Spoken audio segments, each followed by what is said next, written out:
Lord Jesus, we thank you for this day and the opportunity to gather together here in Hillsdale to conduct the business of the county, Lord. We ask for your guidance and your wisdom and the decisions that we make, and may they be for the best of our citizens and our community. We ask these things in your name. Amen. Amen. I pledge allegiance to the flag of the United States of America and to the republic for which it stands, one nation, under God, indivisible, with liberty and justice for all. All right, thank you.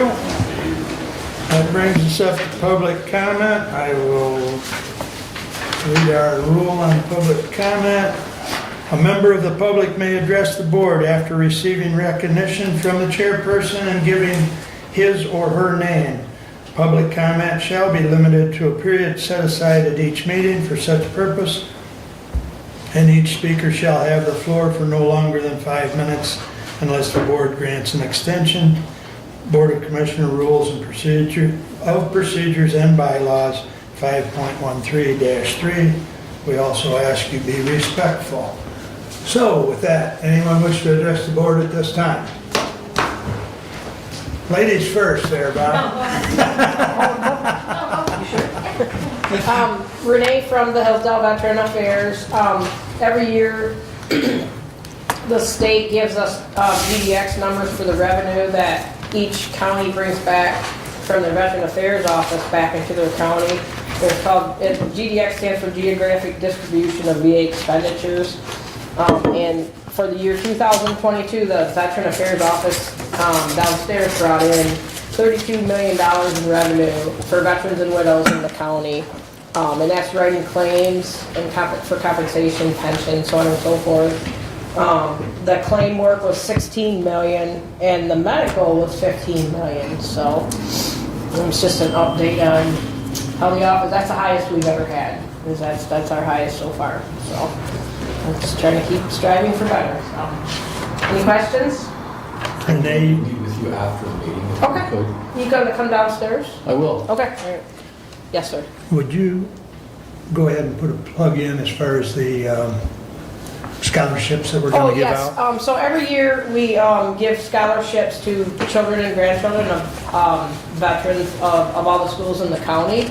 And this year we give them, we hand the criteria out in like January. They have till April 30th. This year we have 16 applicants that came back, and we're able to give them all $500, which is pretty cool. That fund is donation only. So, and this year we're presenting those. Okay. Have a good day. All right, thank you, Renee. All right, who's next? Good morning. Hi, I'm Allie Langston. I'm with the Hillsdale Probation Office, and I just wanted to tell you a little bit about drug court. I've been our drug court probation agent for our felony track since it started in April of 2021. Since that time, I think we have taken in 36 people. Currently, there are 25 people in the Hillsdale County Drug Court felony track. There are more in the misdemeanor track. And we've had 10 graduates of that program. Today we're having a graduation for a misdemeanor, person who's graduating from the misdemeanor track. If any of you would be interested in coming over at 10:30 to graduation, that would be great. I also would like to have you hear from Justice Blonde and her mom, Stephanie Evans. They're here to tell you a little bit about Justice's experience in the treatment court program.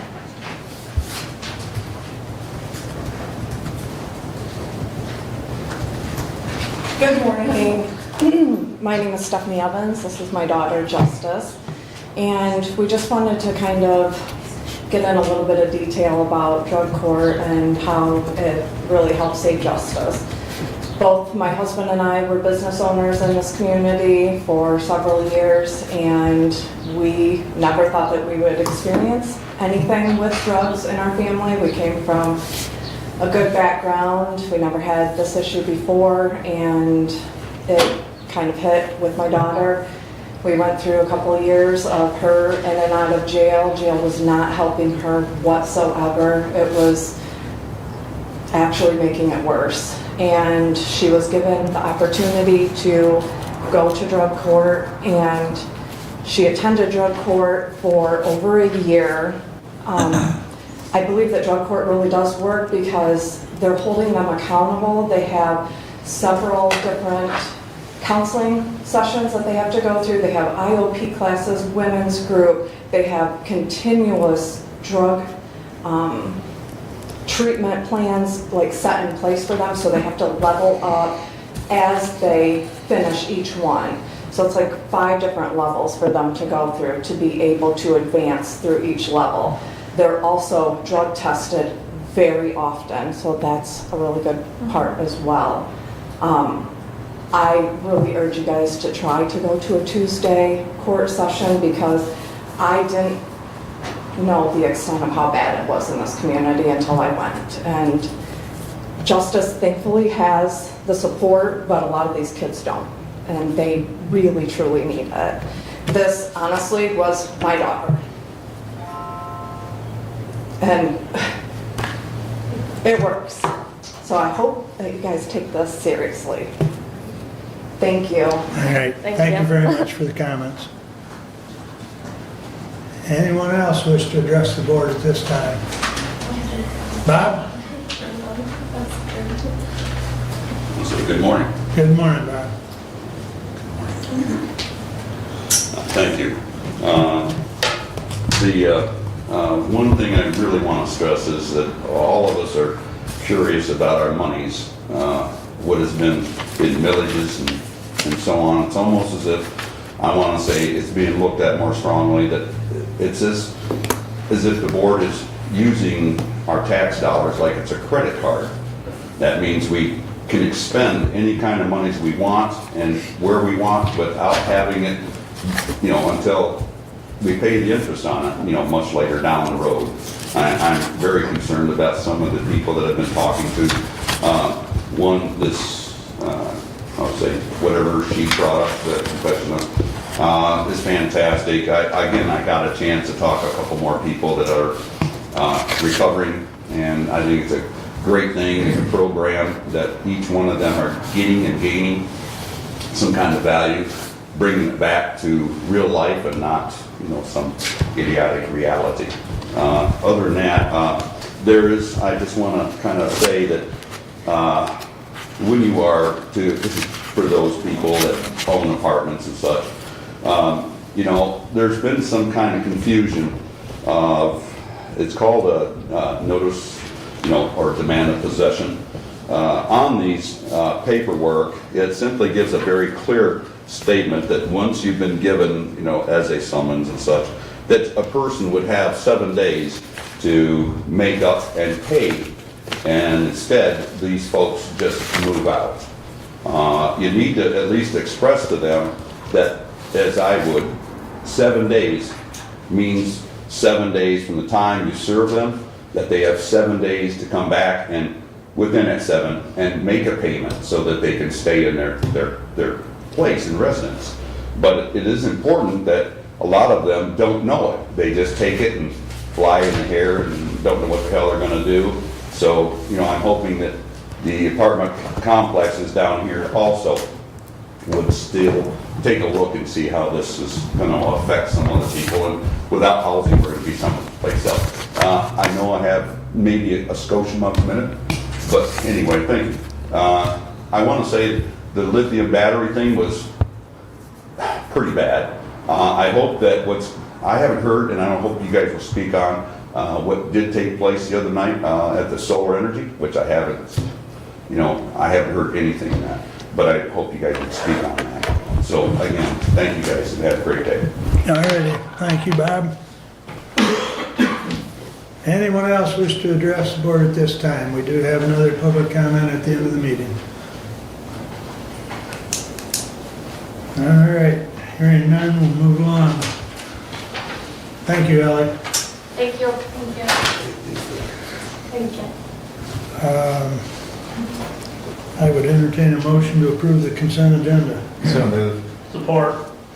Any additions or corrections? I would like to move 4.4 to the budget, up 8, please.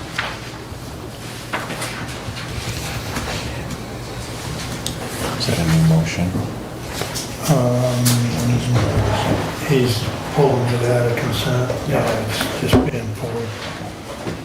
So you want that moved under budget? Okay.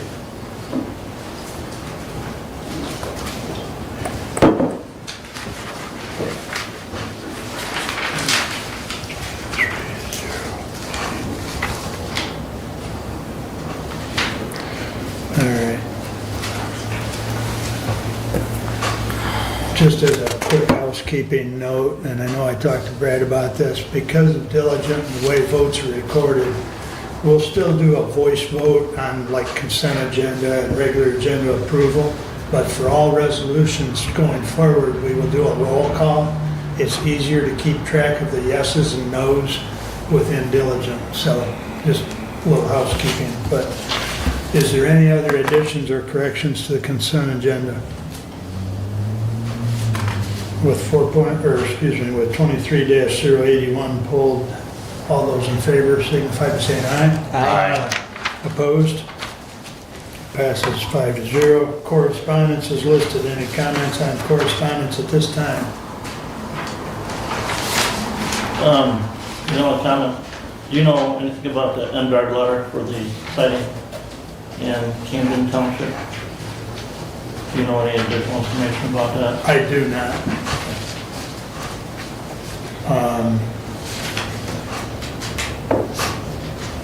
Let's see, that Camden Township meeting is Wednesday night. I will see if, I may reach out to Natural Resource Conservation okay. NRCS to see if they've got any, if they know anything about the size of siting that they're looking at there.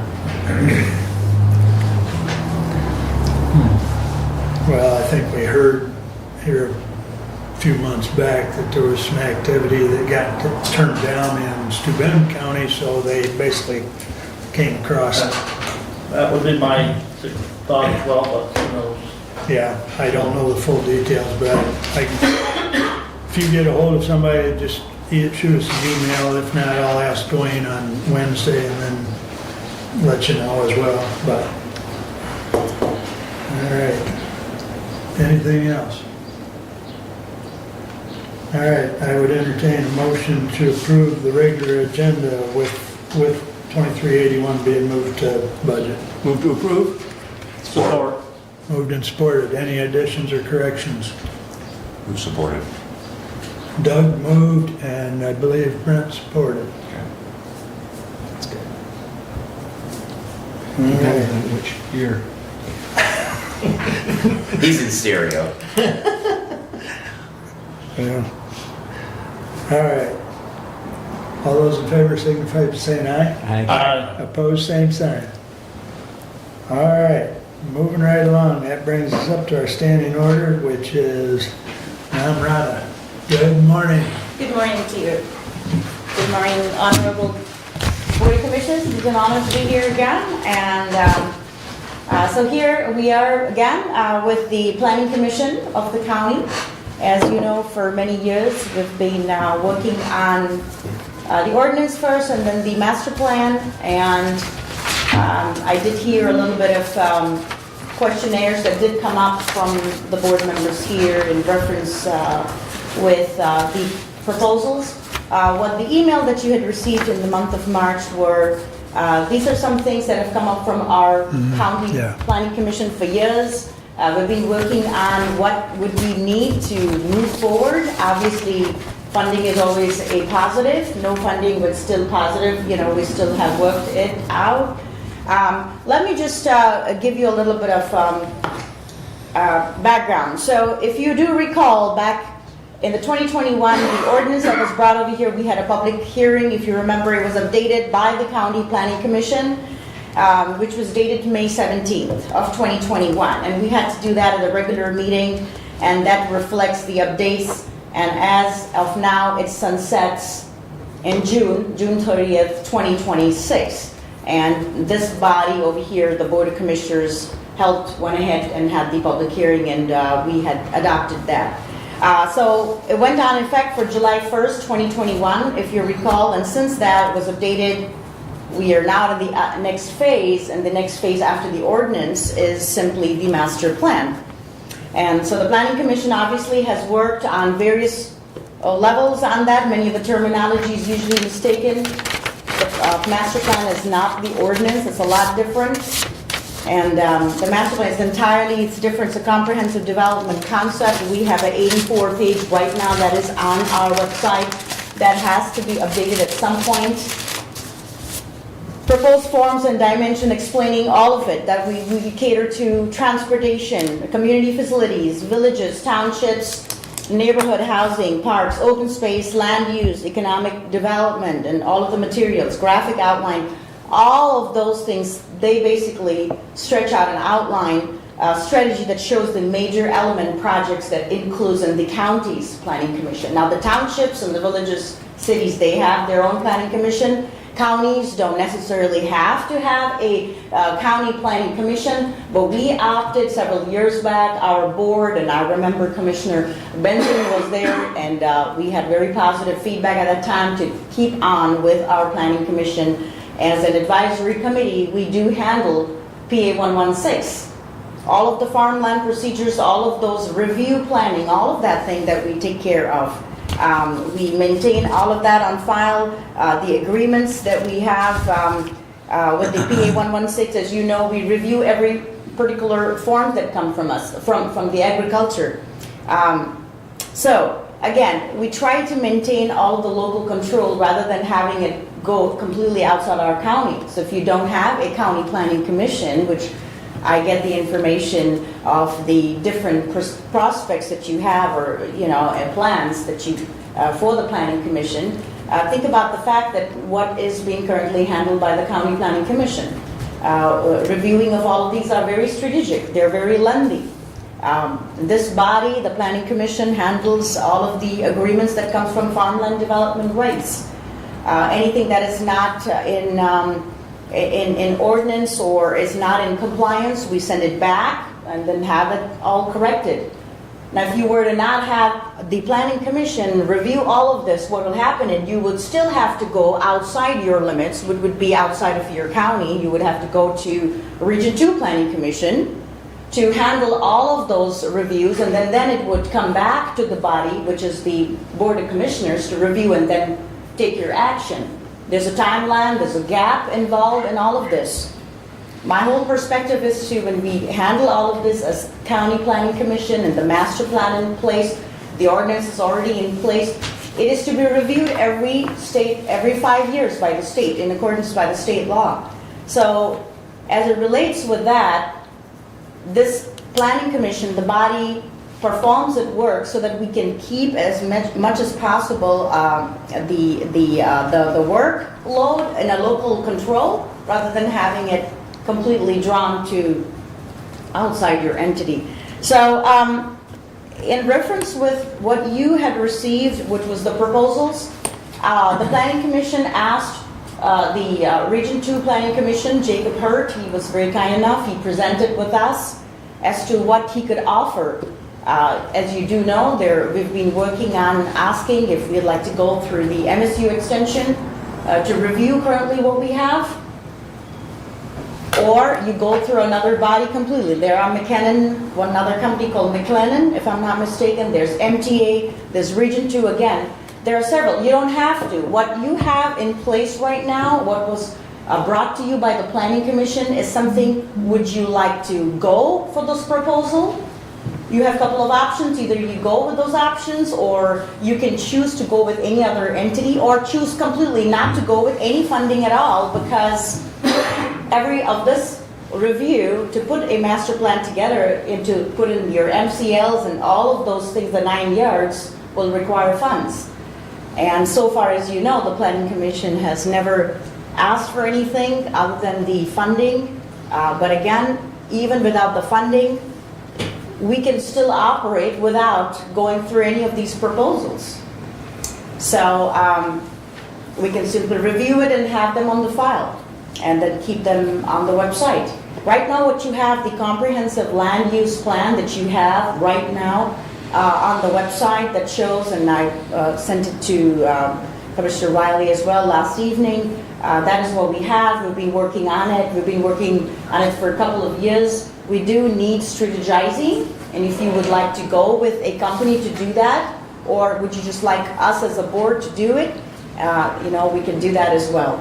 So funding is not always something that we are trying to put it across your plate, but this is something that is coming from our Planning Commission board, and I think it's only fair to bring it across your board to see what would you like for us to do in moving forward for our constituents. We have a duty to perform. Couple of other things with the Planning Commission, the county, what we do is we do have, again, we do review all of the other adoptions of the master plans that have already taken place from every other cities or township, and they do send it to us. Now, we don't go ahead and adopt, or we don't recommend them to change or make any changes. They do it on their own, but we do review. So those are a couple of things. As it relates with the two elements that you have on the email, those were a couple of things like housing elements. Those need to be updated. Population, education, everything else. What I wanted to bring to your notice, because again, I did hear couple of issues as it relates with why asking for funding or why bother having a county planning commission. Here it is. So this is back in 2021. We were still again in the process of getting all our master plans strategized. We had gotten an ordinance, just we were ready to have our adoption done at this board. And we did have the Hillsdale County Recreation Board, the Hillsdale County Recreational Plan.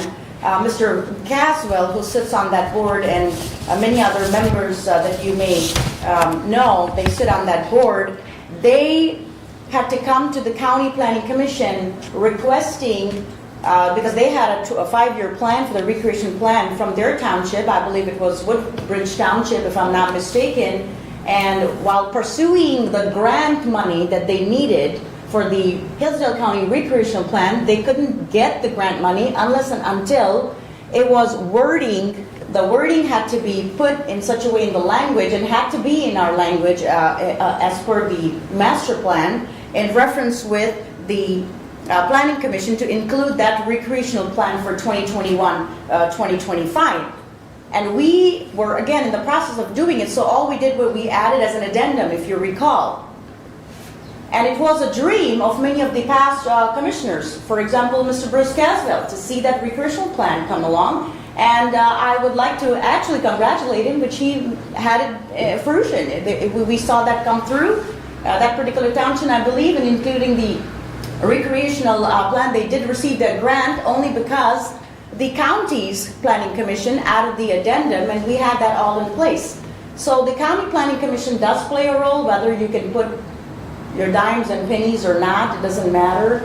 We still show up, we still review all of these PA 116. Let's not forget, we work hard onto making sure to get all of those review forms. We keep our local control right around in our county, rather than having other committees being involved, other counties being involved, including Region 2. So you don't necessarily have to have anything to do with Region 2 in moving forward with lining up any business. But so incorporating the plan into the master plan so that certain recreational plans have gone ahead and pursued their grants, well, praise God, we had our master plan in place, and because County Planning Commission had that in place. So with that, there is so much to say. A couple of my board members were kind enough to come here to see how we're going to move forward. So we're only a body here. We all work as volunteers. And we have worked for the favor of the constituents of the Hillsdale County. And it's only but fair to answer their questions. We have our meetings regularly. We have a very fine board. We have a good representation from the Education Board. Superintendent Troy is on our board. We have Sue Smith from the Economic and Development. We have Agriculture that represents Andy, and then we have Jack McLean Townships. I represent townships, and then we have the Conservation and the citizens at large by Mike Clark and Annette. So we have a full board in place. My question here is, don't look at the proposals that you got in the email as something that you have to put funding right away. It is something for you to have a look at and see, do you want to pursue this or do you not want to pursue it? We can still review it without any funding and have a file in place. We don't need to have Region 2 do anything for us. We don't need MTA doing anything for us. You and I have talked about that umpteen number of times, Brad. We need hours to put in there. It'd be nice to have funding. The other part is disbanding a county planning commission will only put a lot of workload on this body that you are not going to be handling it, and what's going to happen is going to go again, like I'm going to reiterate, outside your county, and that is what is going to happen, and it would come back to your board of commissioners. There's going to be a big time gap in between all of those elements while all of that is taken. So those proposals are for you to have a look. This is something that our board requested Jacob Hurd to provide. Some of the things that we put in there were all put together by the board, as you saw in those pamphlets. They're not action items, by the way, so you don't have to take any actions in reference with it. But we definitely want to see what is it that you as Hillsdale County Board of Commissioners want to see that we do for our constituents, because we have a duty towards them. So with that, I would like to answer some questions because I'd love to hear from you guys. It's a beautiful sunny day, could have enjoyed outside. I came here, my husband has come here, my planning commissioners are here. So please let us know, what is it that you would like for us to do? And how would you like for us to proceed further? Do you want us to get bids or no bids, or just continue and be there for the constituents, and we don't need any funding? We're not here for funding. So let's talk. A couple questions that I have. Thank you, Imrata, for coming today. Absolutely. Very excellent information. I appreciate it a lot. Thank you. The PA 116s, the process on that, if I remember correctly, and please correct me if I'm wrong, it goes first to the clerk, and then it goes to the planning commission, and then it goes to the board of commissioners, typically in our consent agenda, if I remember correctly. In absence, because of the timing of meetings, sometimes it goes from the clerk directly to the board of commissioners, if I remember correctly. I don't believe that's happened correctly because we do review the forms. Right. But there's a time limit. There's a cap on the number of days. Is it 30 days or 60 days between the application? If in between meetings you have quarterly planning commission meetings, that's more than the 30 or 60 days. How are those PA 116s approved? Well, then they're approved in, if it's not gone through us and it's gone straight to the county, and then the county clerk has gone and sent it to the state of Michigan. And the state of Michigan looks at those paperwork, and if they see if there's anything missing on the site, or some of the numbers on their property tax is not the same as that, then they communicate directly with the farmer. But there would be a possibility, like I had indicated, that it would route then to the Region 2 Planning Commission. So that would be possible. But that hasn't happened. Not yet, not yet, absolutely. So in those gaps in between meetings, it goes straight to the state, and then it's possibly approved or sent back. Possibly approve or send back if there's something that, but we could catch those mistakes here to save time for our farmers. Okay, so on funding, the 2023 budget is set, and it's a balanced budget, and to my knowledge, I'm not aware of a line item that would have $14,000 available, so that would be a request for 2024, possibly. Possible. The five-year recreation plan was actually written in its entirety by former Commissioner Caswell. In a small detail, he's not a board member of the Parks trustees. He was asked to assist, and he so kindly did do that. Yes, and I agree with you, absolutely. A couple of the other members that who are part of them is with the Hillsdale recreational plan. There are some members. I think one of them is Mr. Gary Leininger, and a couple of other familiar members that I'd like to pinpoint, but again, you are right that he had gladly assisted to put that, and look for grants. So his place was looking for a grant for that particular thing because he wanted to make sure our elderly, our seniors were having all of those important critical ailments that whatever that needed for the recreational plan into that park, and so that we got the grant. So over the weekend, I did read the statute, and by statute, the enabling act of the planning commission does say that in the case if there is no planning commission, county planning commission, that the board of commissioners can act and address the issues at hand. So those would be my questions, and thank you so much. I'm going to allow Abe to add some clarity to the way those PA 116s are And handled. if I may, Commissioner, that is, and I do have that statute opened up here. It's Act 451 of 1994, or MCL Section 324.36106. And within 30 days after receipt by the clerk's office, the planning commission is, or regional planning commission is supposed to give recommendations on approval. And the board of commissioners are supposed to act within 45 days. You're referring to the PA To 116. PA 116. Okay. Now, the 30 days can be extended based upon mutual agreement of the parties.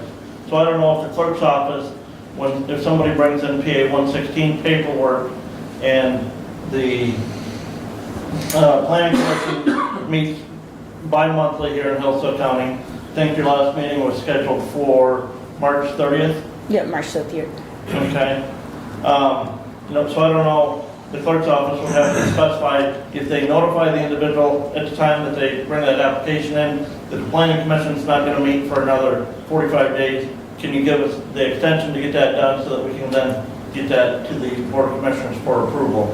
The other question, and so I do have another question regarding the PA 116 stuff as well. Well, do you want Abe to add some clarity? Okay. So we only take in PA 116s if the township doesn't have their own zoning. Yes. So those townships that don't, then those PA 116s come to the county. We have 30 days to get review agencies to submit their recommendation after their review. So those review agencies are the Planning Commission, the Conservation District, and then the township, specifically the assessor of the township that it's in.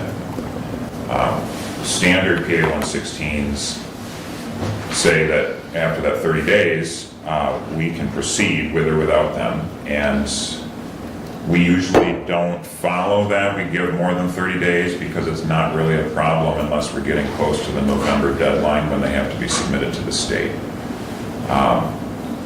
So I know the last planning commission meeting, there wasn't a quorum, and we had a special PA 116, maybe two of them, but I can think of one in particular that was for solar panels.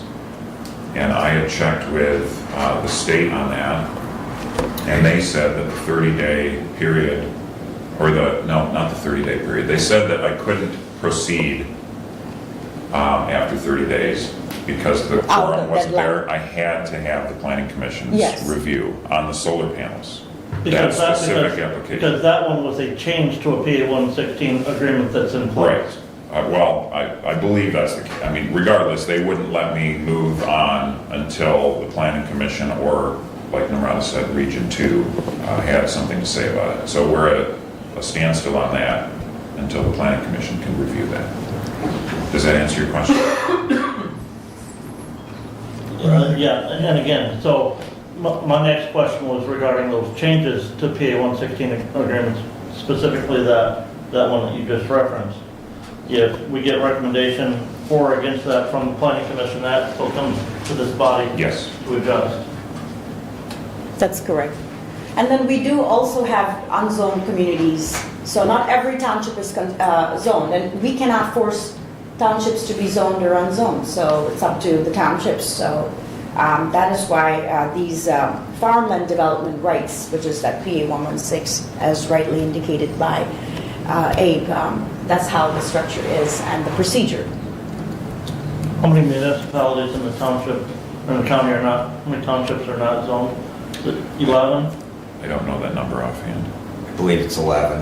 I think it is 11. It would be correct. In my district, Yes, you're right, five of the right. 6 townships are not. So Yes, yes. overwhelming. Woodbridge, yeah. Yeah, I think I've only, Reading's the Reading. only one in Yeah, my Reading is district. the only one I believe in Yeah. your district. The vast majority of them are not zoned. But, And we plan on keeping that way. So, I heard very adamantly from Ransom Township last night. We plan on keeping it that way. yeah, so to that point, the townships that are zoned do have their own planning commission, is that correct? Yes. Yes, Yes, The because counties- with zoning comes a planning commission. correct. And in those townships that have their own planning commission, when they develop a local master plan for their township, that master plan then is incorporated and made a part of the county master plan. Yes. Okay. And sometimes those master plans don't match up. Due to the diversity of our county, more agriculture in one, more industry in another, more municipality. No windmills in one, no windmills in others. Solar panels, same question. Other issues come up that are not universal in our county. Right. And either way you put it, the Hillsdale County is still rural, even though we have lake districts and agriculture both, so. I've got two things, without a planning commission, the county would have two things, obviously, to review proposed township zoning ordinance. Either you create 3 to 5 member coordinating zoning ordinance committee, or you adopt resolution waiving all the rights to review whatever proposed amended township zoning ordinances. So that would be the route. So we would like to see as to how does this body want us to move forward? And again, reiterating, it's not always about the funding.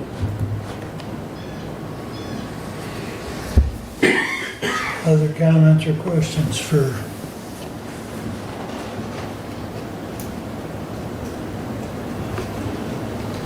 And again, I think Commissioner Engel said it, as far as the Region 2 funding proposal that you had in there, number right now, that wasn't built into as part of the Yes. 2023 budget. Yes. I think that in itself is something that needs to be maybe looked at, discussed as we go forward into the 2024 budget year. The other thing on the other proposals that you had in there, were those items dealing with specific spots in the county master plan? Yes.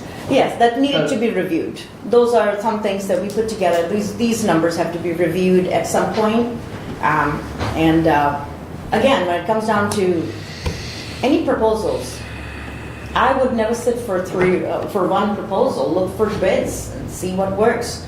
If nothing works, then again, you have other options. So this is just something the Region 2, for years they've been coming to you, they've been coming and approaching and presenting and showing what they can do and what they have there for us. And we don't have to pick anything, but we'd like to see what you would like to see further moving for the constituents. And again, we're here for the constituents. That is all it is, period. Sure. Go ahead. Narada, can I ask, I don't recall that we received the minutes from the Planning Commission. Could I make a request that those be filed with the clerk so they can be included in our correspondence packet? So we can see the attendance, because we do make those appointments to those positions. One of the things that I had asked of the 911 board is in looking at reappointments to that body, is previous attendance, so we could, that way, by seeing your minutes, we could see that you have had a quorum, who was present, we could see what actions were taken, and that would be very instructive, I think, for Yes, this body. absolutely. We could see that going We forward. will make that happen for you. Thank you. Not a problem. Namrata, Yes. is the listing of members currently listed on the county website up to date?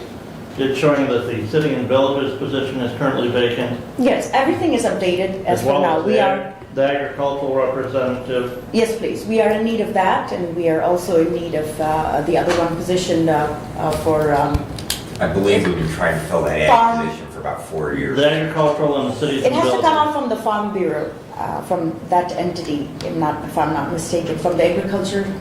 Yes. So it has to, that's how, again, with the bylaws, something. And I think I did send an email to you in reference with that. It'd have to, so you'll have to, it's out there on the county website. I would recommend that those of you who do attend, which you do attend all of your township meetings, to address this and announce it that there are 2 vacancies, because we definitely want citizen involvement. And if need be, from 1 o'clock, we can change it to the time frame where, because we'd like to see constituents come and attend the meetings, and that's the whole thing. And again, so we'd like to put it out there as well. Is there anything else I can assist today? Any other comments or questions? Okay, All right. Thank you so much. look forward to hearing more from you. Absolutely. Take care. Thank you. We will be meeting in July now, so the next week will be in July. Oh, your next meeting's in July? Yes, please. All right, Thank you. thank you. All right. Steve, that brings us up to you, sir. Only had one meeting since our last meeting here, and that was last night at the Litchfield Township. And what a meeting. Full house, standing room only. We're going through a lot of controversy right now with the introduction of solar panels. And it's becoming quite a debate. And I think maybe we ought to take a little more serious look at it countywide. Scipio Township's put in quite a few with the understanding of more going in. And if they come up to the full level, I think it'll be around 600 acres. That's a fair amount of agriculture land being confiscated and redirected for solar power. Along with all that comes a lot of other issues, and some of the people that have already installed these solar panels are now finding out they gotta go back through and put water drain accommodations in for all of them, because the landscape has changed radically. So that's another issue that could come back onto the county and the drain commission area. You know, there are regulations, of course, as to the installation of those panels, but even with that, you can't always contemplate the flow of the water. So that could be an issue in some areas with our county drain. So there's a lot of things to look at when you take in the whole consideration of putting a solar farm in, and that's what they're deeming them, as solar farms. Please call them projects, because a farm produces food or fiber, and this ain't gonna produce any food or fiber. You can't eat a solar panel. No, That's sir. right. So it is a project. However, as I I agree. pointed out to Commissioner Leininger, they're just bypassing the middleman, because if sunshine falls on corn and converts that energy to starch, and then that energy is then distilled into ethanol and you burn it, they are simply bypassing the middleman and taking that solar energy and placing it directly into the grid, Commissioner. Okay, So anyways, please. So with that, some of the other issues that they're having right now in Scipio Township is the solar companies come in and remove a fair amount of woodlands. Yeah, they butchered everything. Okay, I didn't say that, you did. It looks terrible. I concur, and it's my understanding from the meeting last night, the landowner did not opt for that. That was done on the solar company's sole decision. So it kind of goes against what the contract read. So it could be something that maybe we as a board in the county should look at what's going on here that's taken over our farmland. And I don't know, I'm under the impression that we're not ready for a complete solar takeover of our power grid system, even with the advent of the wind farms. Windmills, okay. Well, Commissioner, I think you just made your point for keeping the planning commission in them implementing the county master land use plan? Well, I'm not so sure about that, because some of the townships have their own idea how their master plan wants to work, and some of them don't want a master plan, they have no zoning, so I'm not sure I made a point on that either direction. Okay? Now, they need to all work together towards the common goal, because the planning commission, To some degree, that's right. To some degree, that's right. correct, but I don't know why Hillsdale County has become such a rich target environment, because I've had calls from other parts of the county. Residents are being contacted by entities trying to do leases on land almost everywhere in the county. I mean, I don't know why all of a sudden Hillsdale County's become, you know, Because our legislature requires that 20% of the energy consumed in Michigan by 2025 be from renewable sources. so it doesn't all have to come from Hillsdale County. Believe me, there's lots of other projects. There's a large one going in, I saw in Lenawee just a week ago. Well, as I there drove is a through there. large one up in Calhoun. Yeah, so we are not the only one. It takes a whole lot of solar cells to meet 20% of the energy needs of Michigan. And it's gonna take a heck of a lot more if people want to plug in their cars.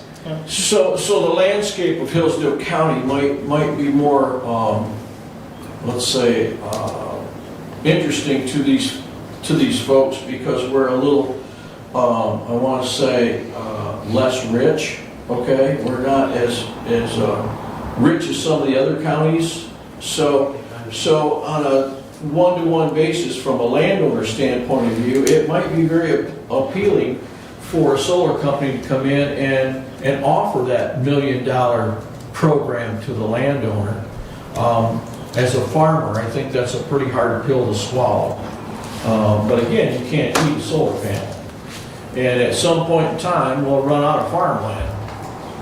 And we still can't eat a solar panel. So I understand the controversy, but I also, in my own personal belief, don't think that we're at a level of solar panel efficiency yet. And I'm going to say that if these programs were not governmentally funded, they wouldn't be active, because there wouldn't be a free market trying to pick them up and run. If they were all that efficient and all that effective, you couldn't make one fast enough to saturate the free market with them. And so the government funding is what's created a lot of this. And I don't know, there's a lot of controversy here, there's a lot of room for discussion on it. But I kind of think that maybe as a county commission, we ought to take a serious look at what's going on in our county with all this coming in. Commissioner, what would you suggest we do as a county commission regarding these solar panels? Well, I don't know if there's limitations on the size of them, you know, and the area that they could be in. We do not have county zoning, Right, okay? right. What authority do we have to control the siting or placement of those solar facilities? Well, and again, I said that this would be open for discussion, so I'm not sure that we have any authority to really proceed in a manner that would create some kind of legislation or something against them. And then are we infringing on private property rights of a landowner deciding to lease their farm to a company for solar operation? Isn't that government taking private property rights? If we get involved in this discussion and start saying, well, you can cite them here, you can't cite them here. Well, you might have a point there, however, they're still doing some of that now. They're doing some of that now with the amount of corn and stuff that they require to plant or whatever like that.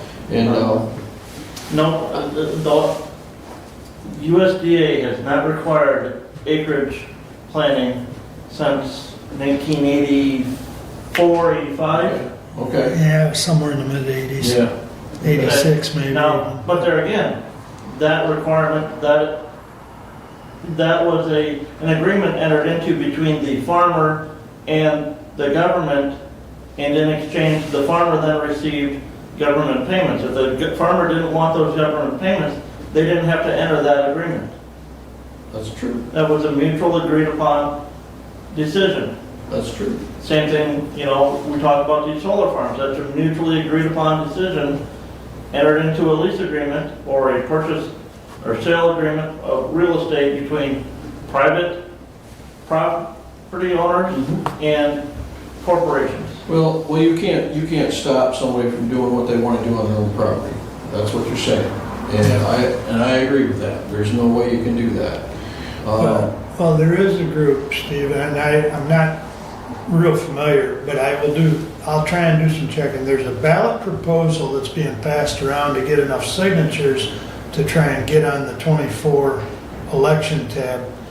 And I do not know how the language reads, but I'll see if I can get a hold of it. And what it is, it's a proposal to limit the number of acres of farm ground that can be used in the state of Michigan for renewable energy. Now, I don't know the language of that, so I'll try and get that, and then maybe we can have further discussion. And if nothing else, we could either support that ballot language or not support it. But that's the best thing I can tell you at this point that I know of. But where that's at in the process, I don't know. The only other thing that I see that we would potentially right now have any authority over is those public PA 116 amendments. PA 116, the Open Space Farmland Preservation Act requires that any structure to be built on ground that's enrolled in that open space preservation, that change of use be approved or that building construction be approved by the governing body. Okay, so that, if we have ground in the county that's been enrolled in the open space farmland preservation agreement, no, not set aside. No, it's open PA space. 116 is a separate program. Okay. Yeah. Right, referred to as PA 116, that those easement agreements have to come back before this body or the local governing body, if they have local zoning, for approval of changes to that easement. Where Brent's going is we could deny those, so that parcel that is requesting a change of usage that is in the farmland preservation, if we denied it, then that parcel would not be eligible for solar panels. If we denied the change of use request. Right. Well, there's also controversy as to the wetland stuff. But that could be appealed to the state as well. Right. Go ahead, Raj. But I would make the argument if we, deny those usages, we are, number one, denying the county of the personal property taxes that would be paid on those solar panels, and we are also denying the landowner the income that they would realize from entering into those lease agreements. So I don't know that is something that is in the best interest of our constituents or the citizens overall of our county. Right. I mean, there's always two sides to the story. Yes. But So that being said, right now, the solar panel companies are lobbying the legislature in the state of Michigan and as to how the personal property tax is going to be paid out on these solar panels. They seem to have learned some lessons from the windmills going on, and there's controversy over that. So we don't know how that's all going to play out yet because that's still in legislature. So again, what I'm trying to do is bring the idea to the board that, maybe we should look at some of this stuff and how it's going on. And is it really going to benefit our county one way or another? The landowner is probably the greatest potential benefactor of that. The other thing too is we put in all these solar farms, and the people of our county don't get any benefit from the solar farm itself. The power goes into the grid, goes to Chicago or Toledo, or one way or the other. We don't, you know, our constituents don't get the benefit of having that solar power in the county. So it's a good topic to discuss, and I'll just leave it at that for now. That's all I got. Well, good discussion. I mean, and it's noteworthy considering where we're at this point in time. But, all right. Let's see. Brad, I believe that Thank brings you. us up to you. I'm just getting asked to work tonight, and I was telling him, no, I have 2 township meetings. Sorry. All right, we'll start out with my action item. And that is 23082.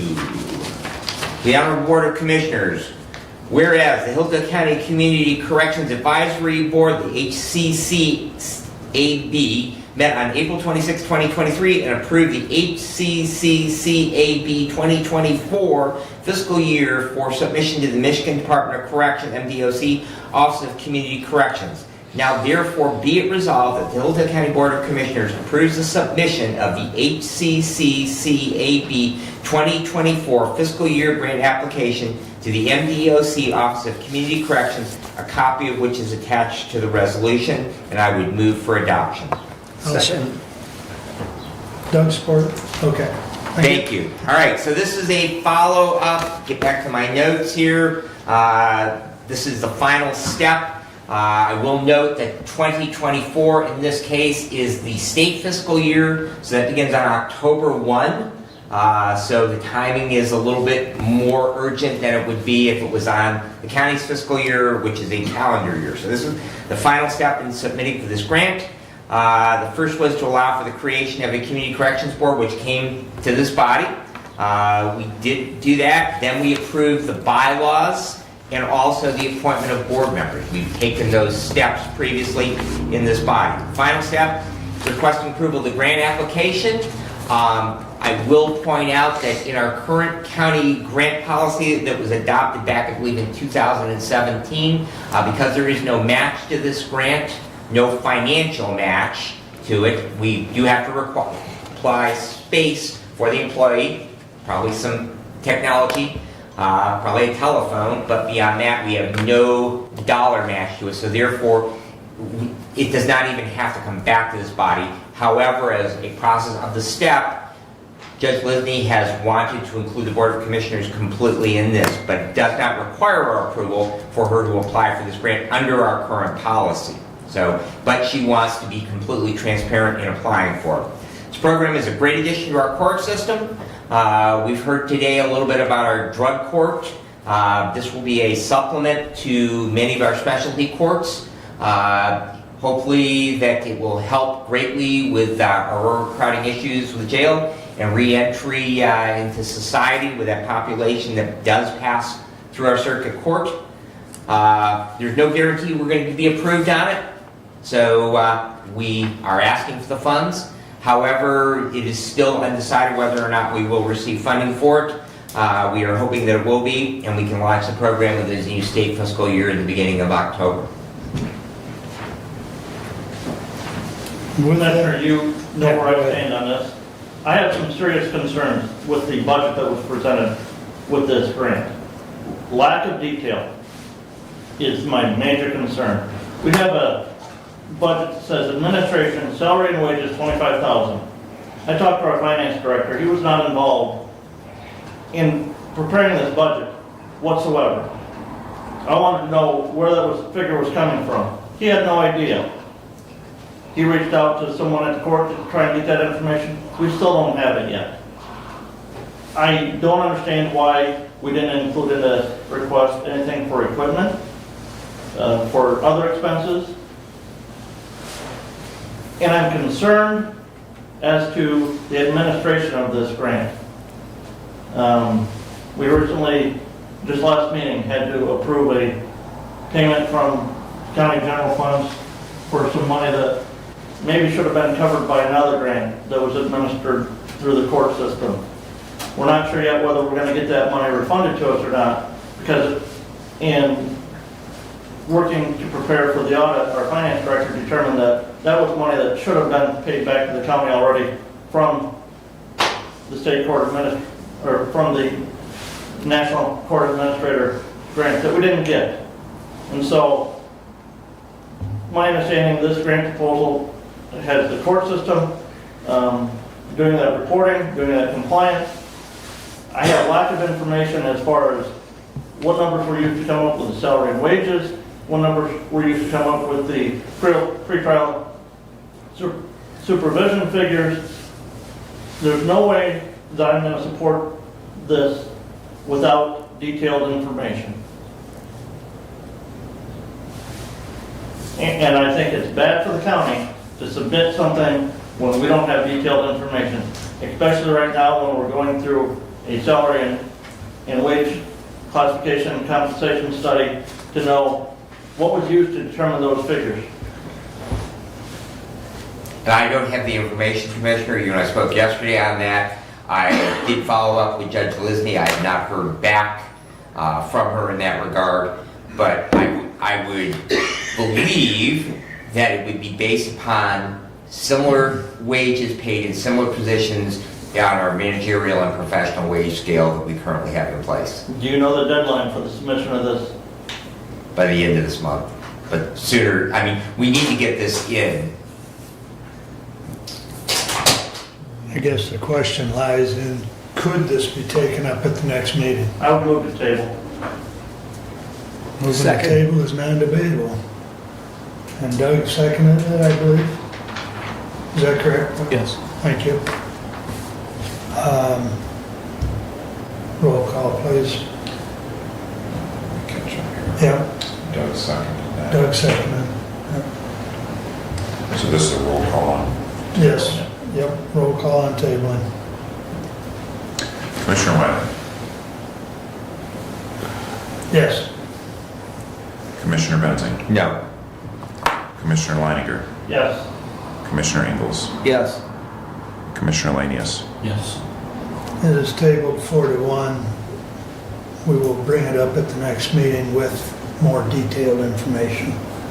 I will ask the judge or a representative of the court. I would appreciate that, to be here, so that they can answer questions. All right, please continue. All right, moving onward. Last meeting, we heard from Mr. O'Neill from Reading Emergency. I did confer with Commissioner Leininger following that request, as both he was involved in the negotiation of our current contracts, as well as he is the budget chair for the county. And the decision was that the reserve fund that was set aside, there is, first of all, no allocation to any agency whatsoever. The other is the primary purpose of creating that reserve fund was to protect the taxpayers of the county, because previously we did not have exact numbers based on holdbacks for the DDAs and TIFAs that we have. And so consequently, we never had exact amounts. Last year, that actually resulted in a clawback, a reduction in our final payment to the Ambulance Association in the final year of their then contract. So the idea was that we would then create a set amount. They would know exactly how many dollars that they would receive annually, and we projected out over the 3 years. And so that holdback was, number one, to protect the taxpayers of the county. If we were to pay money out of that, that would deplete that fund and then take away that protection. The other is there are no dollars dedicated to any particular agency. The other thought was, if there were dollars that were not needed to protect the taxpayers as a contingency, that they could be used for service improvements, not the provision of current services, but for future service improvements. And so I did follow up with Mr. O'Neill and tell him that there would be no additional payments forthcoming. And if I may, Commissioner, Certainly. just for reference, that 1% holdback that the county is making on the equipment millage fund for the ambulance is about $2,400 annually. So it's not a large figure anyways, that we would be talking about in that holdback on the equipment millage portion of that levy. Thank you for that addition. Commissioner Wiley and I met with representatives of Motorola and Tom Whitaker on May 1st. Prices, because we are continuing discussions, our aging VHF system is not getting any better. As I've spoken to you previously, we have 2 towers, the one at Osseo, the one at Camden. They're end of service life. They're actually old radio communication towers when we had radio telephones. And so that problem is not going to go away. Prices have gone up significantly since the quote that we had gotten a year ago. Discussions included, should we look at going back to the taxpayers and asking them again? That was part of this discussion, and what that should look like. Should it only be infrastructure and not equipment for all of the public safety departments throughout the county? The biggest portion of the investment would be in infrastructure and how we can pay for that. Also, we talked about the possibility of encouraging the County Fire Association to look at a countywide Aid to Firefighters grant.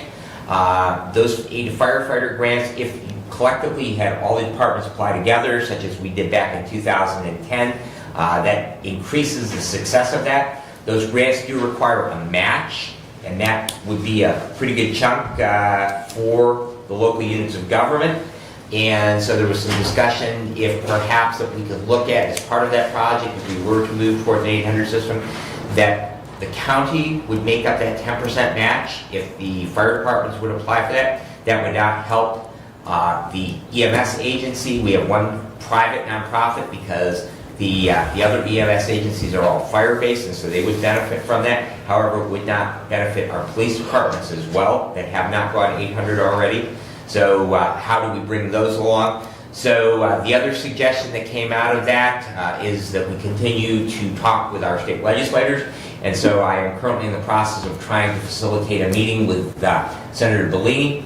And I have not heard back from his office, Commissioner Wiley. So as soon as I do hear back from that on some dates, I will get with you that. And hopefully we can move ahead and possibly try and secure some funding from the state for infrastructure investment, and particularly since we are on a border, and that would not only benefit Michigan, but it also potentially could benefit our bordering states of Ohio and Indiana with some capacity in those areas. The Village of North Adams is looking at replacing their medical first responder vehicle, the one they currently have. They bought about 10 years ago. It's had a significant mechanical failure. It's going to cost about $10,000 to fix it. It was used when they bought it. So they are looking at buying another vehicle for around $40,000. We had some discussion today about solar, and both Woodbridge and Ransom Townships are looking into somehow regulating solar energy. Neither of those townships are zoned, and so it would not be something they would have to adopt a standalone ordinance if they were to do that.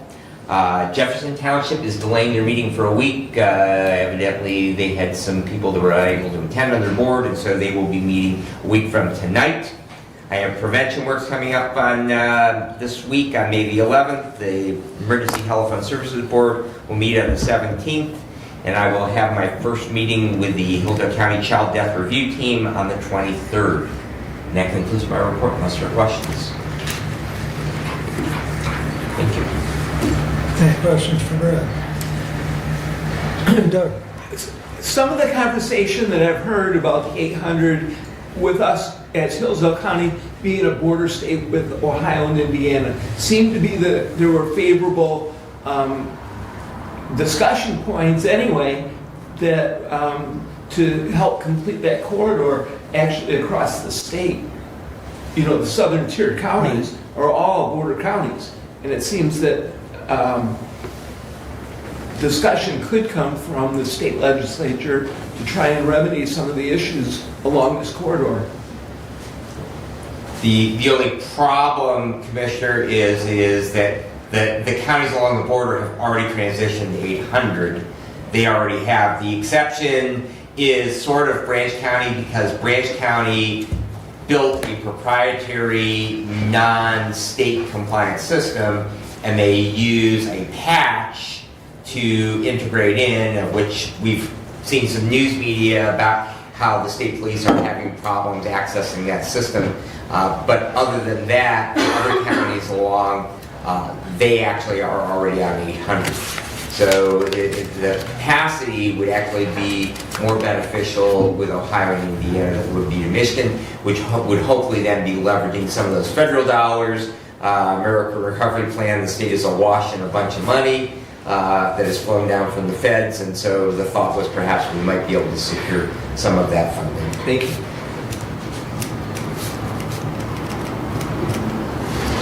Anything else for Brad? I will comment that Brad and I discussed dates, and we suggested, I believe, a time frame that we were available as far as the senator to meet with him. So hopefully we can get that done, and then we'll report back, of course. But any money is welcome. Right, yes, I mean, the stress on that is with the interoperability that Michigan State Police are trying to get more with the state of Ohio and the state of Indiana. Additional infrastructure capacities are probably going to be needed down here on the border. Right. And if we could get the state to fund some of those major infrastructure improvements for towers and antennas, that would take that direct tax burden off the citizens of the county, for whether it be for Correct. that equipment or for the Two towers alone, if we could get help with that, would be huge. And that's Right, really, and you know, they're a tower's $1 million. Right. So the big problem is the geography of the county. Probably only one of the 3 recommended sites that we would need to supplement the one state maintained sites that we already have. Only one of them would actually likely help with Ohio and Indiana. right, So. yeah, Because we were looking at, based on the plan, and we have asked Motorola to create a new propagation study based upon, because Calhoun County is now constructing a tower that will be in the southern part of Calhoun County, which will help with radio wave propagation in the Litchfield area. yep, So we wanted them to look at possibly, do we need to realign or reassess, do we need to add 3 towers? But one of them was to be in the southern portion of the county, one was to be in the North Adams area, and one was to be in the Litchfield area. So really the only one that would help with Ohio and Indiana would be in that southern right. Amboy, Ransom, somewhere down in that area of the county. Because I think that tower that they were telling us was going in kind of west of Homer, I believe. Yeah. And Which right now is actually in Jackson County the Pulaski area is significantly an issue in Jackson County. Okay, So that would help with that as well. yep. All right. Let's see. Mr. Doug. Thank your you. turn. My update begins with the last meeting. We had approved the closing of the annex sale of the building. The buyer did pay the closing costs, so the check that was authorized has been returned to the county treasurer. The funds remain and were not transferred. There is no action required on that item. Hillsdale City Council had a very active meeting with a public hearing regarding appointment for the library board. They did decide to remove the school board representative on the library board, so it will be made up of citizens strictly from Hillsdale. Does not preclude that a school board member might not be a member, but it removed the requirement that that had been in place where one member must be from the school board. In addition, Hillsdale City Council approved the social district boundary and management plan as an encouragement for economic development for downtown. Other communities who have established social districts have experienced positive effect for creating traffic downtown, 99 cities in Michigan, including many of our surrounding counties, and that was approved. The next step on that is it goes to the state, so you can look forward to a social district in downtown Hillsdale real soon. Hopefully, depending on how the paperwork goes, the target was in. The possible assessment districts, special assessment districts for 2024 were discussed with street projects of Arch Avenue, West St. Joe, South Street, and Griswold Street. I did have a meeting with Eric Long, who, if you recall, is the representative of Hillsdale Renaissance LLC, Pago USA. We did discuss the possible locations for district court and the interest that both Pago USA and Hillsdale County has in partnering to help find a good destination. And we discussed several possibilities, and we'll see where that goes. As soon as I have more information, I will bring that as well to the Board of Commissioners. I was encouraged by some of the commissioners to outreach and see what we could kind of brainstorm and find out, and so that process has begun. I did have a meeting last Friday with the local director of Michigan Works Southeast, Sandy Valance, who is seeking input on summer youth programs, job programs for 2024. She's trying to come up with ideas that would help provide jobs for youth. The age group probably is that she's looking for are juniors and seniors. I did mention that our park system and the action of the road commission would be possibilities. There will be age requirements that need to fit in as well. But she is in the process of doing their work on the Michigan Works side to see what kind of a summer youth work program can be put together.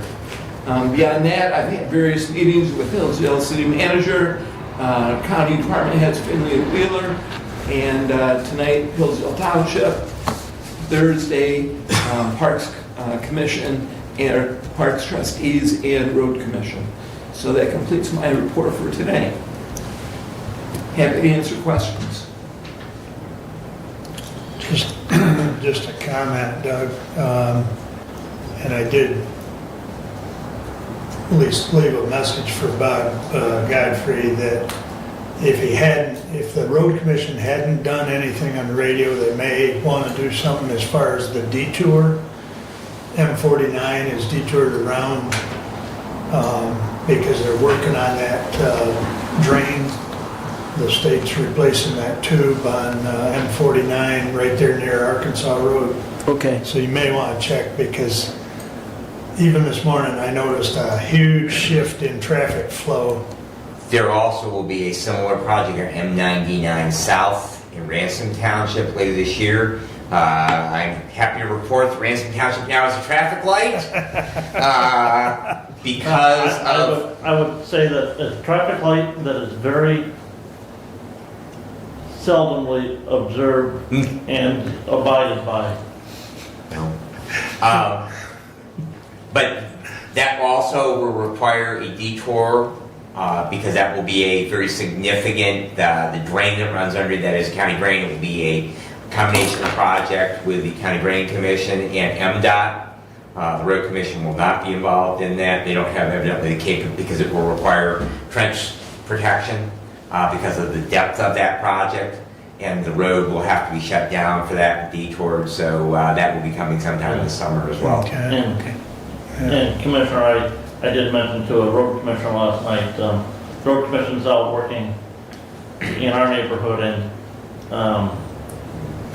updating the public is, as far as timeline, it is very important. One of the tools that has been used in the past is their Facebook page. And I noticed yesterday, that's not been updated in a while, so. Okay. Yeah, their social media person has not kept that updated, probably since winter. I know. Okay. Okay. Anything else for Doug? Yes, please. All right, let's see here. Brent? you're All up. right, we have resolution 23-081 moved from consent down and placed underneath budget, so I will deal with that now. To the Honorable Board of Commissioners, we, the Personnel Committee and the Budget Committee, who are in agreement, authorize the county clerk to hire Elisa Moore, did I say that right? Yes. Current employee transferring from the front of the court. She will start at level 5, year 3, beginning May 15, 2023. Respectfully submitted, Brent Landiger, Chair Budget Committee, and I move for adoption. Support? And Commissioner Engels, you had asked for this to be moved. I will state that Ms. Moore is currently was on the professional managerial level, year 3, at front of the court. So she's moving to the old SEIU year 3. The position that she's moving to is a level 5 in the clerk's office. The clerk's received the retirement notice of Carol Bennett, who's the accounts payable payroll clerk for many years for the county. Another deputy clerk in the clerk's office is transferring over to that position, which is then opening up this level 5 position in the clerk's office. In year 3 and year 3 are lateral. Other than her current year 3 where she's at, she's taking a pay cut going to the old SIU level, year 3. Okay. That was my question. And just to follow through with that, management personnel did approve of this process, that the employee that's leaving is at level year 25. The employee that will be moving over to that, I believe, is at a year 20. So consequently, those are actually, we're paying less wages collectively because of replacement, and the years that she is saying is lateral. Yeah. So really everything lines up pretty nicely, and from a budgetary perspective, if anything, it'll save us a couple of bucks. In the long run, potentially yes, but because the employee that's leaving has been here for, on that 25 years, there is going to be some payout of unused retirement, vacation days, sick days, Right, yeah. those types of things. The other thing is that individual is leaving in June, I believe. Authorizing this hire now allows the clerk's office to get that new employee in while they currently have the current staffing there, to get them trained so that the clerk that's moving from this position to the payroll position doesn't have to be doing payrolls and training the new hire after she starts the payroll. So That answers my questions. Thank you. Very good. Any other questions or comments on the resolution?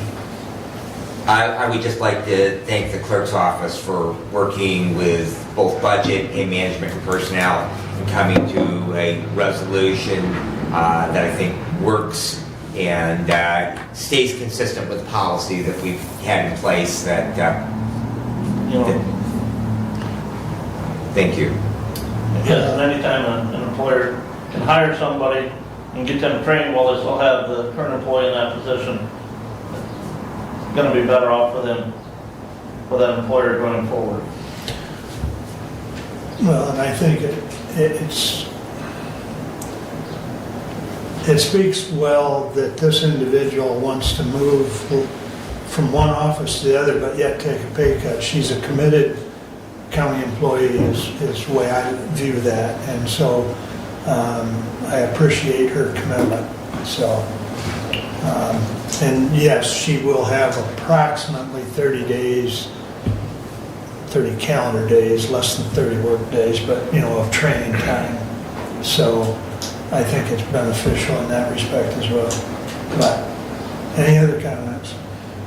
So this employee is transferring from one office to another. From one department within the county to another, yes. Yep. So technically, it's not really hired. Am I getting that? She's being transferred. Okay, No. so is she gonna have to jump through all the bells and whistles that a new hiree would take? No. Because she's already in the system, Right, right? right. Okay, the reason why I bring that up is because we have turned down other departments for hiring and adding staff. So how do we define the difference between this one and the other ones? Other than the fact that she's being transferred from one office to another and not officially being rehired or hired. Okay. Okay, so explain to me, or more importantly, explain to the other department heads how we've turned them down for applicants for help, and now we're gonna transfer this individual from one office to another, and it's okay to do that. Okay, so this individual is transferring into a position that is going to be open, okay? Those other situations you talk about, or maybe we've turned down the addition of a new staff person altogether, okay? And so we've said, work within the existing staff that you have. This individual is leaving front of the court, that'll be creating an opening position in front of the court. Front of the court will post that position and look for hiring and filling that position. We've had other issues here recently where we've denied pay rate changes for positions, not the hiring of individuals, but a pay rate change. In other words, taking a position that is a level 7 and moving it to a level 8 in the classification schedule where those employees are classified at. Other than in the budgetary process, I don't remember specifically any other areas where we voted to directly deny adding a position to a department. And we've had, numerous of those through the prosecutor's office, To district court.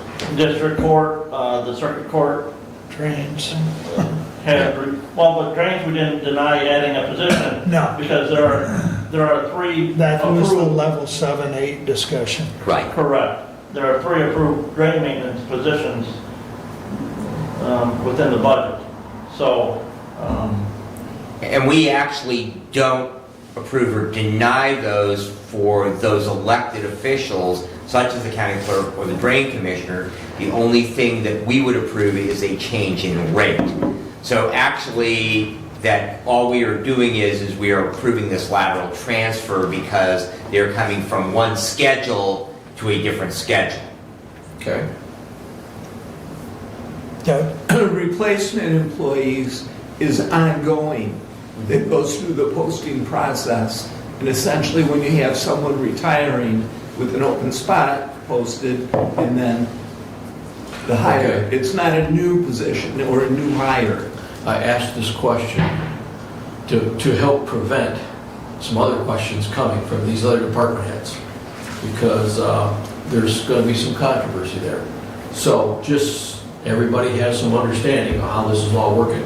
Yeah, there's current postings on a website. Right. That's Right. something that's, yeah. And postings are done internally first before they are Right. posted externally. Right. So, I just wanted to clarify this for everyone involved. okay. Any other comments? We will do a roll call, please. Commissioner Benzing, Yes. Commissioner Leininger, yes. Commissioner Ingles, Yes. Commissioner Lanius, Yes. Commissioner Wiley. Yes.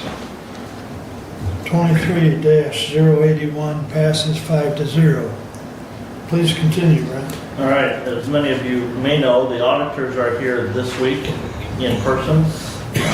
So our finance department is busy working, and treasurer's office is busy working with the auditors, getting them stuff they need to complete that audit. I don't know yet as far as the timeline, but it'll be hopefully in June when we have that audit presentation back to the Board of Commissioners. I received a email from Equalization Director Mr. Wheeler last week on Friday. He had received a communication from the State Tax Commission. The State Tax Commission was supposed to meet yesterday to approve the state equalized values for the state of Michigan. There were not any recommended factors being applied to the values approved by us on April 11th, so I have not had a chance to review the State Tax Commission's website to see if that they did meet and that they did approve those, but that was to be done yesterday. Also, yesterday I forwarded to all of you an email that I had received from Mr. Ringman in the Finance Department, an email that he had gotten from Bruce Caswell regarding a request that Mr. Caswell had gotten from the Michigan Natural Resources Trust Fund, asking Mr. Caswell if he would come and present on the Hillsdale County Parks grant application to the Michigan Natural Resources Trust Fund meeting on Wednesday, June 14th, and that's going to be at the River Grace and Battlefield Park Visitor Center on Elm Avenue, East Elm Avenue in Monroe. One of the conversations I had with Mr. Ringman is I'm not sure that it's our job to authorize Mr. Caswell to go and present that, because we do have the Parks trustees that maybe would be the entity authorizing that. The conversation did come up that if Mr. Caswell is asked to go, as far as transportation, we do have a transportation policy regarding the county vehicle.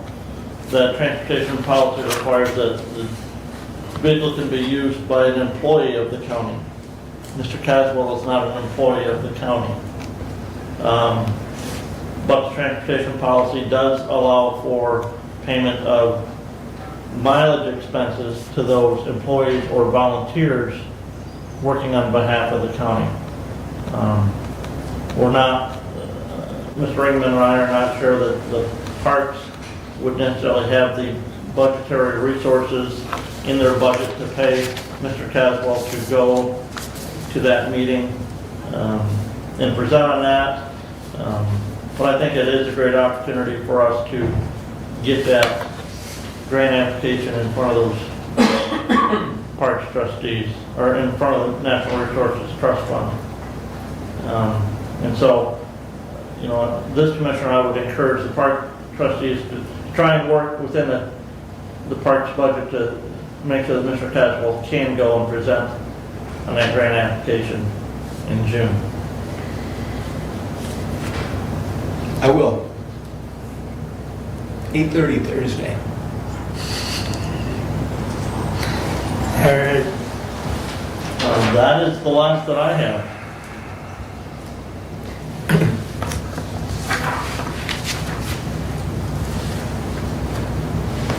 any questions for Brent? Doug? Yes, I do have a question. Do we have an update on the department budgets monthly? And I'm interested in how the percentages are tracking. No, we don't have that yet this month. Generally, we get that at the last meeting of the month. And I was not going to ask Mr. Ringman last week when he was trying to get some of those final journal entries made for the previous calendar year. They are out there. He gave us emails up with it. When did he do that? I can forward it to you. It was after the packet came out, but it was just the other day. Thank you. He sent them to you guys, he didn't send them to us. I'm gonna have to have a I discussion. didn't, but let's get them. I'll have to have a discussion with Mr. Ringman on that, but yeah. You got it? I'll send it to all of you. Okay.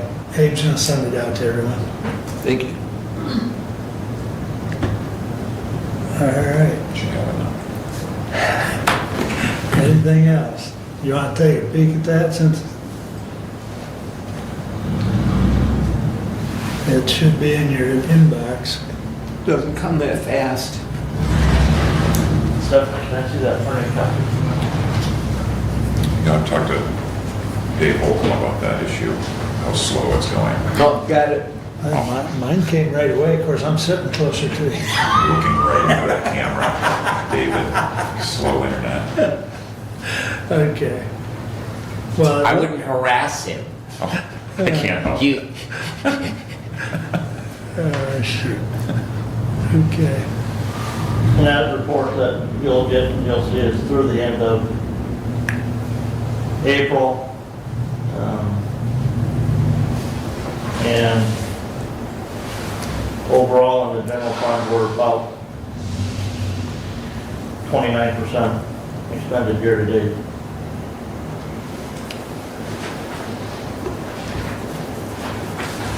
If I'm looking correctly, Brent, the target percentage would be 33.3, and you said we're at 29? Yeah, total overall, we're 28.98%. Okay. On page 2. Yeah, I see that now. So we're actually under our target at the moment. Overall, yes, there are, you'll notice that there are some highlighted lines there where, we're over MSU cooperative extension, and shows 41.53%. Well, we make 4 quarterly payments to MSU extensions, so those payments are made at the beginning of each quarter, so when you look at this report, mid-year, it's always going to be over budget, as far as comparing to the target percentage. And same way with insurance. Right, insurance is, we're paying a month in advance, so. Are the parks on this sheet? No, they would not be on this. for special revenue fund. Because, yes, part of the special revenue fund. Okay. Okay. Thank you, sir. Thank you, Stephanie. All right. Anything else for Brent? All right. I have a resolution, let me get it brought up and I'll read that. 23-083, the Honorable Board of Commissioners. As chairman, I call upon you as the Board of Commissioners to appoint a 5-member committee to oversee and evaluate the use of the opioid settlement dollars. The county will be receiving monies for approximately 15 years. Therefore, this should become a standing committee for at least that time frame. Therefore, it is recommended that the commission members be the chairman of the Board of Commissioners, the chairman of the Budget Committee, the finance director, the administrator/referee of juvenile, and the substance use disorder coalition director. The committee will report back to the Board of Commissioners for approval of any and all proposals or expenditures. Respectfully submitted, Mark Wiley, Chair. Support. Thank you. Which one are we going with? Flip the coin. We'll take Brad. How's that? All right, discussion? I guess I'll just comment that I know in talking to Brad and Brent both from substance abuse, we wanted, that input. We wanted budgets input. If we're looking at any of the proposals, we need more eyes. So I thought a committee of 5 would be appropriate. We have approximately, 200? In excess of 200. Yeah, it's excess of 200,000. I'm not sure the exact number that we've received. We're constantly getting more. This packet is more information on the opioid settlements. There's no question we're going to have monies. As to the exact amount of monies, right now the best information I have is it's going to be variable, but over the 15-16 year period it should be somewhere in that 80,000 at a minimum per year. So at least that gives us some idea of if we institute a program, we should be able to have some sort of longevity. Now, that doesn't mean we have to do the same program for 15 years, but we have already received some requests from the health department. I know there's others that are talking about plans or ideas. I think substance abuse has talked a little bit, maybe. We've looked at the list of items that are available, but have not come to any conclusions. So I would not doubt that there will probably be a request for education events, ongoing education events. Okay. I think everyone knows that currently the makeup of this would be myself, Brent, Derek, Tim Dixon, thank you, and then Chris Firestone. Chris Firestone, thank you. Now, with the fact that I'm proposing it to be a standing committee, that's why we put the titles, because if those positions change, of course, then we don't have to redo the resolution. So, any comments or questions? The only comment I would make is that we have this resolution, but I would suggest that we actually make appointments. Okay. Just as we do with our board appointments, that they fall under committees, but we actually make a resolution for them by name, appointing, and then we can come back and change those as needed. Well, if it's acceptable, then we could do, since there's 5 positions, we'd do 5 resolutions of appointing, and then just put that in consent agenda for next meeting. I would be fine with that. I'll take care of that. Or Abe and I will work on that. Or Abe will do it. Yeah. All right. Anything else? Roll call, please. Commissioner Leininger, Yes. Commissioner Ingles, Yes. Commissioner Lanius, Yes. Commissioner Wiley, Yes. Commissioner Benzing. Yes. Passes 5-0. Thank you. Now, I do have something that I just got yesterday afternoon, so my apologies, I didn't get it out to you. I will give you a couple of minutes to read. It is an agreement for attorney, and I know I talked to Brent briefly on it.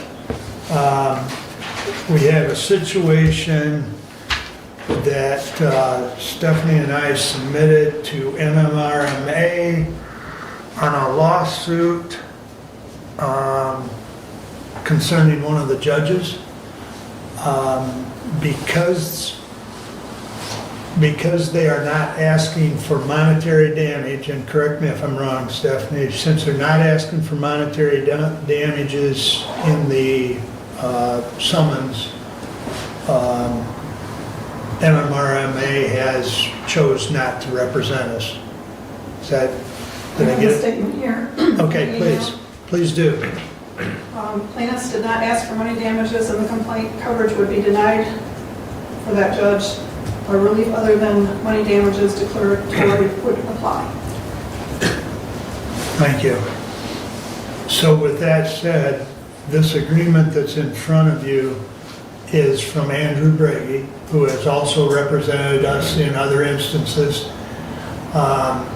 He does represent judicial clients when they fall outside of the window of MMRMA.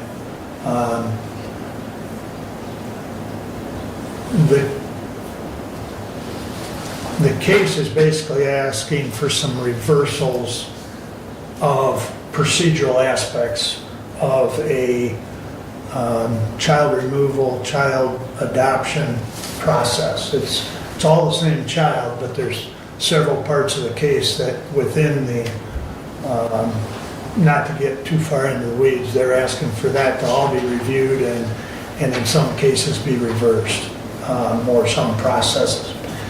So it's been filed in federal court. Andrew has already looked at the agreement in front of you. He charges the same rate as he would get through MMRMA, same hourly rate. And I don't know that specific dollar, there it is, $190 per hour. But that's the same rate we get charged otherwise. Doug? I would move approval of the hourly fee agreement and authorize signatures for the document. Could you repeat that, please? I don't know that I can exactly. I will move approval for the hourly rate agreement and authorize signatures for the document. I'll support that motion. So Doug made the motion and Brad supported. And I just, two Please. things. Number, I did actually happen to catch Judge Bianchi yesterday going through the courthouse and was aware of this. Not expected at all, but my only question is what budget line item are we paying for this out of? Budget chair, please. That's one, in the commissioner's budget, we have the legal services line item. And that's what my concern was, because why should the Board of Commissioners, which we will blow our budget, why should we take the budgetary hit? And so I would only ask that we find something other than the Commissioner's legal services line item to fund this from. But the commissioner's legal services line item is what is used for legal services charged against the county of Hillsdale. And Okay, there are specific other areas, the drainage department may have, their own legal services. But they can bill those back to the drain. They bill those back to the drains. This is a, needless to say, I'm a little discouraged by MMRMA declining coverage to represent, and I'm a little concerned that having read the document, really it reads to me like it's something that if it was done by a private attorney would be covered by malpractice coverage. And I'm concerned, that maybe our MMRMA policy doesn't provide any traditional malpractice coverage. If you have malpractice, like for the doctor out to the jail, they have to have their separate coverage, and there's a big long application process. Because I think that's something that may become more necessary. Maybe it's something that we do need to look at. But yeah, so I'm concerned that it's not being covered, but yes. The only place that I know of is that county general commissioner line item. You pay for that out of right now, Commissioner. Thank you.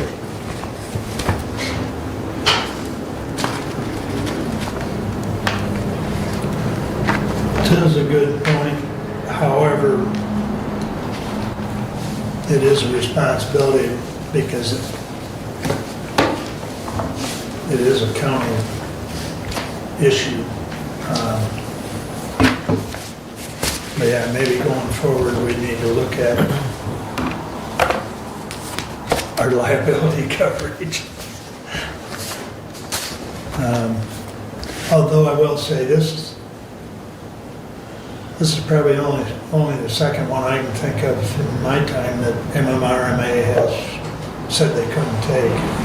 So, they generally are pretty good, but in any event, any other comments on procuring Mr. Brady's services to represent this? Roll call, please. Commissioner Ingles, Yes. Commissioner Lanius, No. Commissioner Wiley, Yes. Commissioner Benzing, Yes. Commissioner Leininger. Yes. All right, that passes 4-1 with one no vote. All right.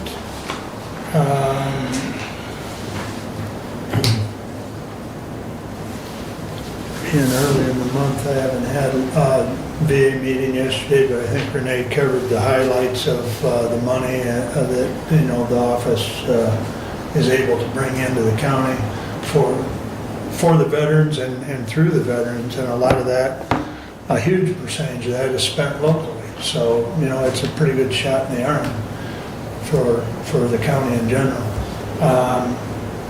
And the scholarship applications,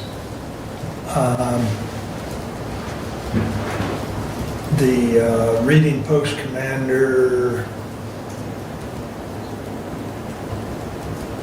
Chad Neely and I will be presenting those.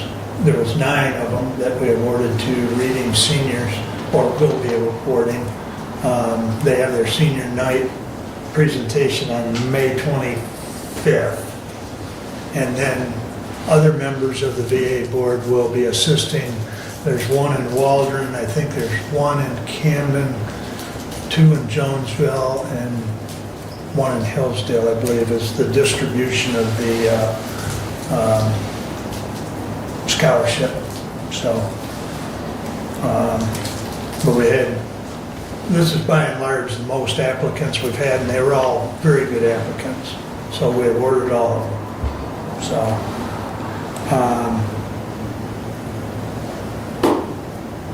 Brad and I have discussed meeting with the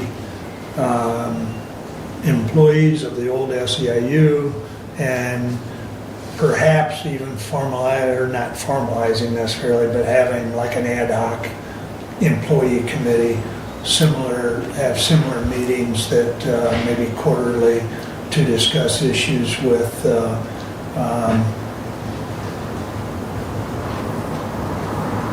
either general issues, general comments, or handbook issues, personnel handbook, since we have everybody on the personnel handbook. And I've also reached out to the courts, to some of those court employees. I'm still waiting back to hear from Laura Ray. She was going to, kind of feel that out and get a couple employees from the non-union part of courts. So, And just to add to that, since we're trying to move to one schedule for all of our employees, that basically we are trying to encompass all of those employees who are not covered by labor contracts, which would be our law enforcement and central dispatch employees. Great. Thank you.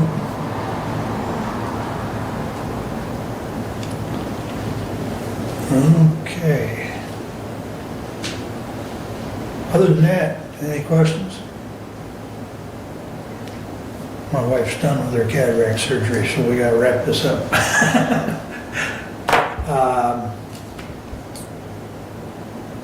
That brings us up to public comment.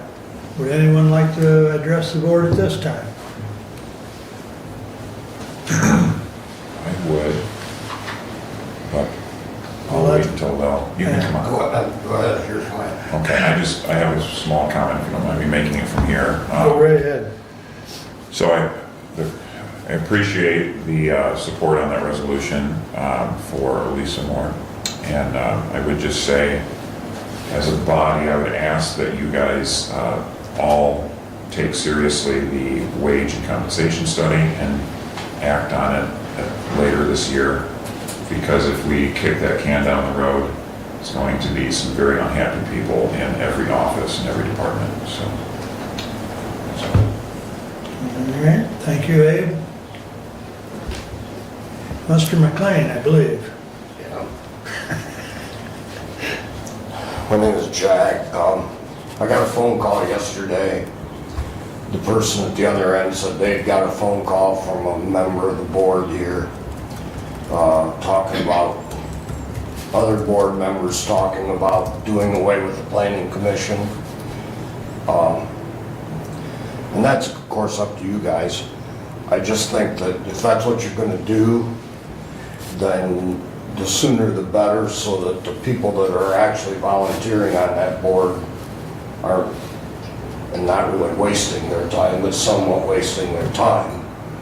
I did look through you guys' minutes, because I was told that a couple board members were for disbanding the planning commission. I looked through the minutes, I haven't seen where you guys have talked about that at all. So I guess if that conversations have been done, they have been in private emails between board members, I would take it. I just think if that's what's gonna happen, like I said before, it needs to be done. I know I'm the secretary of the board.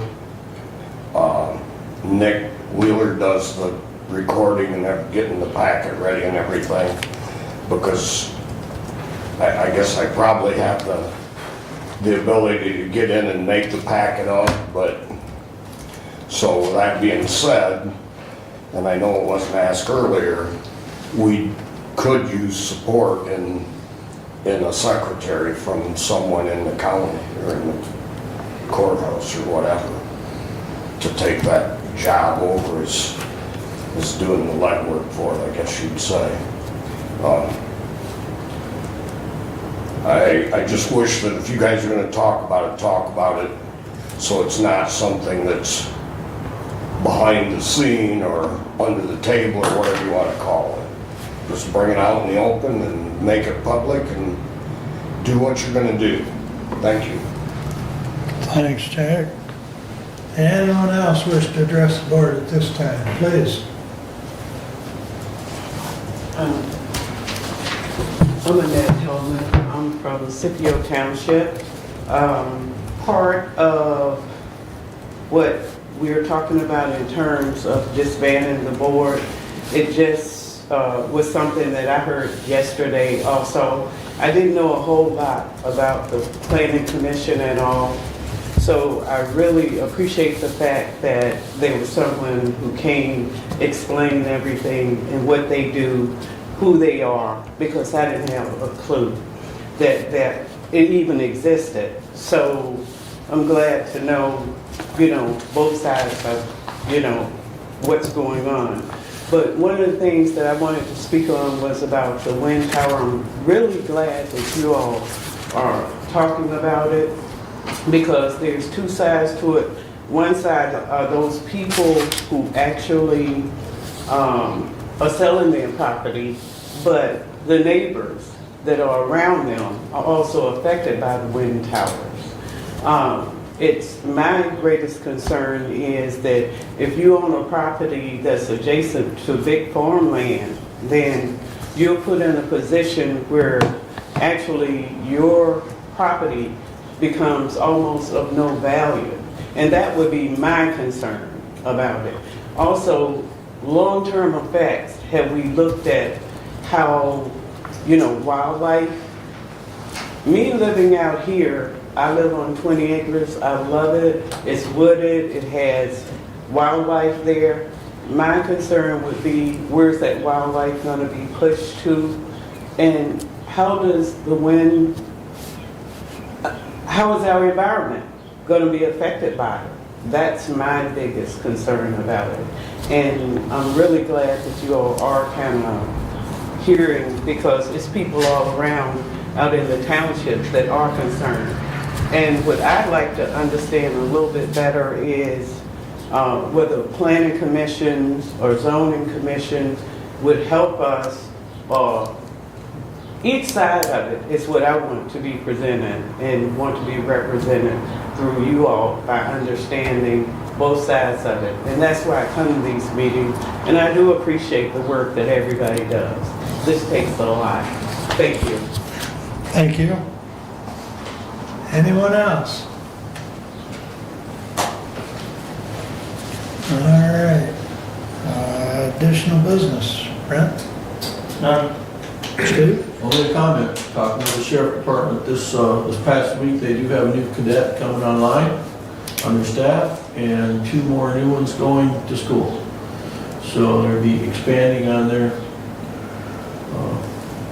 roster, so to speak. So I was excited to hear that. Okay. Very good, thank you. Doug?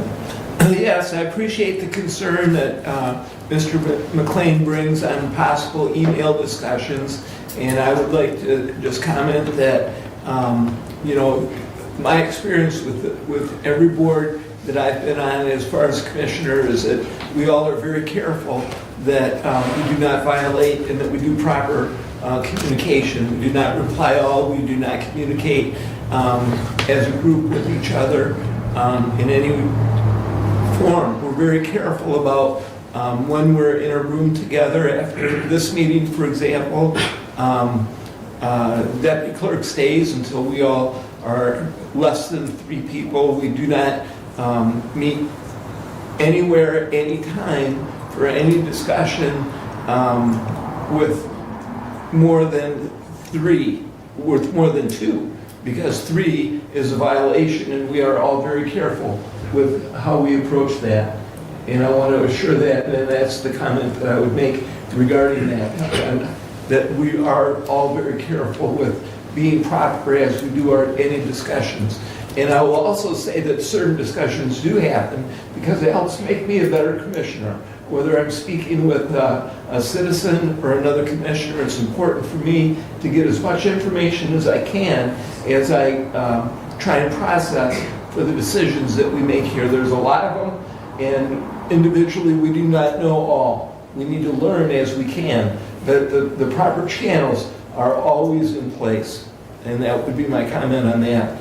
I also have a comment that I have had some discussion with Nathan Hall, and with need study, we could, as we move forward with where the district court goes, we could have more possibilities that require some floor planning. And Nathan is interested and willing to help. I'm not prepared to bring that yet, but as we go through discussions of what direction we're thinking that we would like to go, we will bring the space and needs floor plan to the Board of Commissioners. That's all. Thank you. Brad? First of all, I'd like to thank Ken Todd for attending today. Ken, I think it's the first time that we've had you at a commission meeting. Thanks for sitting through our deliberations today, and nice to see someone from Allen Township here. So the EMT class at Wright Waldron EMS concluded this last week with the students passing their practical exams. They are now on to National Registry and hopefully then licensure in the state of Michigan. So we will have some new basic EMTs in Hillsdale County.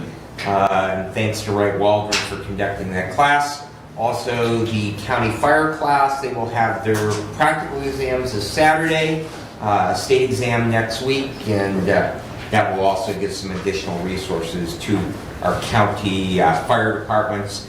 And Commissioner Lanius, those academy students, the sheriff has applied for some state funding that has been made available to fund those law enforcement for future, and he believes that because of retirement that is on the horizon, he will have at least one additional vacancy coming up a little bit later this year, and he is fairly confident that our next 2 students that go through the academy will be fully funded and not have to come out of our budget here.